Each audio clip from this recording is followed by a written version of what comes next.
देश में छाने लगे चुनावी बादल, शुरू हो गया पोस्टर वॉर। भाजपा ने दशानन रावण के पोस्टर के जरिए राहुल पर किया प्रहार। कांग्रेस ने मोदी शाह के खिलाफ लगाया जुमला बॉय का पोस्टर। आम आदमी पार्टी के खिलाफ 2 कैदी वाले पोस्टर के जरिए भाजपा का तंज। नमस्कार, आजाद सिपाही विशेष में आपका स्वागत है। मैं हूं राकेश सिंह। देश में इसी साल होने वाले 5 राज्यों के विधानसभा चुनाव और 2024 में होने वाले लोकसभा चुनाव को लेकर सियासी माहौल अब हर दिन गर्म हो रहा है। दूसरे शब्दों में कहें तो देश में चुनावी बादल छाने लगे हैं, क्योंकि पार्टियां तरह तरह के तरीके अपनाकर विरोधी नेताओं पर हमला बोल रही हैं। इन चुनावों को लेकर अब राजनीतिक दलों के बीच पोस्टर वॉर भी शुरू हो गया है। एक तरफ कांग्रेस ने एक पोस्टर जारी किया जिसमें पीएम मोदी और गृह मंत्री अमित शाह को जुमला बॉय बताया। वहीं भाजपा ने कांग्रेस नेता और सांसद राहुल गांधी को पोस्टर जारी कर उन्हें दशानन रावण बता दिया।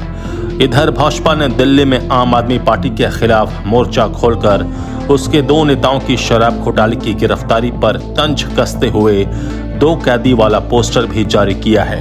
इतना ही नहीं, भाजपा ने छत्तीसगढ़ में कांग्रेस सरकार के घोटालों की जानकारी के लिए एक QR कोड लॉन्च किया है, जिसका नाम भू ऐप रखा गया है। इधर QR कोड को स्कैन करने पर भूपेश बघेल सरकार के तमाम घोटालों की जानकारी मिल सकेगी। कांग्रेस ने कुछ महीने पहले कर्नाटक चुनाव के दौरान वहां की भाजपा सरकार के खिलाफ ऐसा ही एक QR कोड जारी किया था। पोस्टरों और चुनाव प्रचार के इन अभिनव तरीकों से एक बात तो जरूर साबित होती है, और वो यह कि राजनीति में भी रचनात्मक लोगों की कोई कमी नहीं है। राजनीतिक दल ऐसी रचनात्मकता का भरपूर इस्तेमाल भी करते हैं। राजनीतिक दलों के बीच शुरू हुए पोस्टर वॉर के संभावित असर का आकलन कर रहे हैं आजाद सिपाही के विशेष संवाददाता राकेश सिंह। 5 राज्यों में विधानसभा चुनावों और उसके बाद लोकसभा चुनाव की आहट के साथ ही कांग्रेस, आप और भारतीय जनता पार्टी में पोस्टर वॉर तेज हो गया है। यह सियासी लड़ाई सोशल मीडिया पर शुरू हुई और फिर बयानबाजी पर आ गई है। कांग्रेस ने ट्विटर पर प्रधानमंत्री नरेंद्र मोदी और अमित शाह की एक तस्वीर पोस्ट करते हुए लिखा, सबसे बड़ा झूठा और जुमला बॉय। इसके एक दिन बाद भाजपा ने राहुल गांधी को रावण बताते हुए उनका पोस्टर जारी कर दिया। भाजपा ने अपने पोस्टर में राहुल गांधी को नए जमाने का रावण बताया है। पोस्टर पर बड़े अक्षर में रावण और Congress party production George Soros द्वारा निर्देशित लिखा है।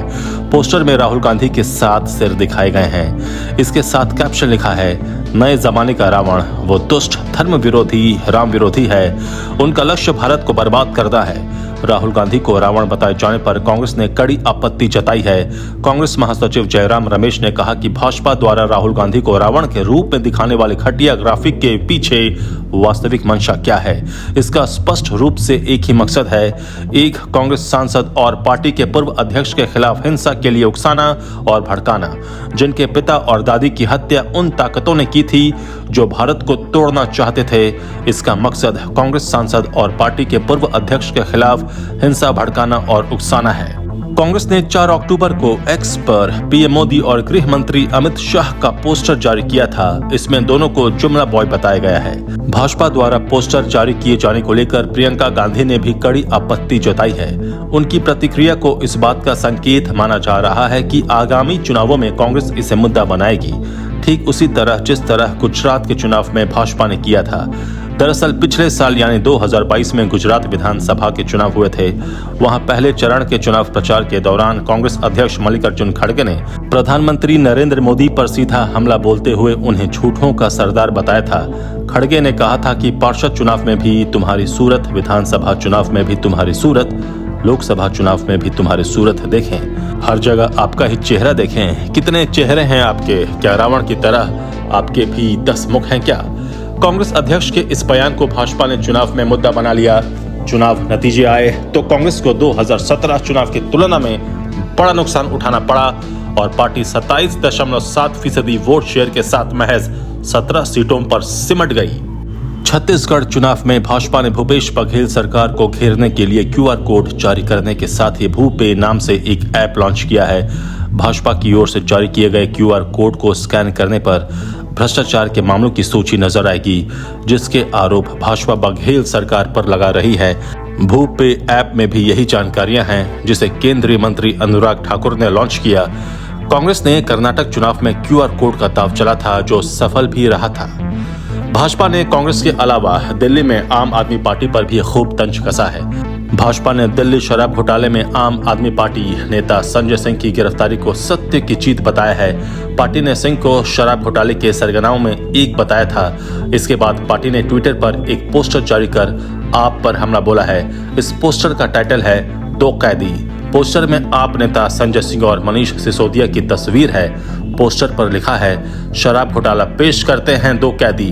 पोस्टर के नीचे लिखा है तिहाड़ के थिएटर में। ऐसे में सवाल उठ रहे हैं कि गुजरात चुनाव में जिस रावण के मुद्दे पर कांग्रेस हिट विकेट हो गई थी, अब 5 राज्यों के विधानसभा चुनाव और लोकसभा चुनाव से पहले भाजपा राहुल गांधी पर वही शॉट क्यों खेल रही है। कहा जाता है कि भाजपा जैसी पार्टी सियासी नफा नुकसान का आकलन किए बगैर कोई दांव नहीं चलती। फिर इस दांव में पार्टी को क्या लाभ। कहा जा रहा है कि भाजपा ने अगर राहुल गांधी की तुलना रावण से करने का दांव चला है, तो इसके पीछे भी अपने सियासी निहितार्थ हैं। भाजपा भ्रष्टाचार के मुद्दे पर कांग्रेस को घेरती रही है और प्रधानमंत्री नरेंद्र मोदी ने 15 अगस्त को लाल किले की प्राचीर से राष्ट्र को संबोधित करते हुए भ्रष्टाचार की तुलना राक्षस से की थी। अब भाजपा ने राहुल गांधी की तुलना रावण से कर दी है। ऐसे में भाजपा का यह दाव 5 राज्यों के चुनाव में किसे जीत की मंजिल तक पहुंचाएगा और किसे हार की दहलीज तक, इसे लेकर भी चर्चा शुरू हो गई है।